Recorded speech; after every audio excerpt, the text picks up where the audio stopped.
കാണാൻ പാടില്ലാത്ത എന്തോ റൂമിനകത്ത് കണ്ടുകൊണ്ടിരിക്കുമ്പോ പെട്ടെന്ന് വാപ്പ വന്നു, ഉമ്മ വന്നു, ആരെങ്കിലും ഒരാൾ വന്നു, പെട്ടെന്ന് മാറ്റും.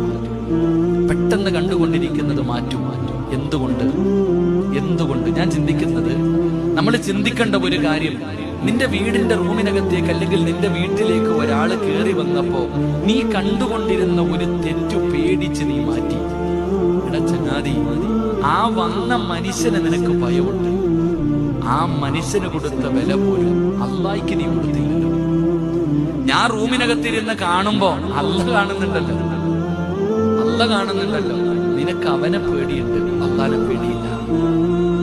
അതുകൊണ്ടാ ദുആ ചെയ്യുമ്പോ അല്ലാഹ്നോട് പറയണം, പടച്ചവനെ നീ കാണുമെന്നറിയാം, എന്നിട്ട് ചെയ്തത് പേടിയില്ലാഞ്ഞിട്ടല്ല, പറ്റിപ്പോയ എന്റെ കയ്യിൽ വന്ന പിഴവാകുക എനിക്ക് പുറത്തുതാ എന്ന് ആത്മാർത്ഥമായി അല്ലാഹുവിനോട് തൗബ ചെയ്ത് മടങ്ങണം. അല്ലാഹു നമുക്ക് ഭാഗ്യം തരുമാറാകട്ടെ.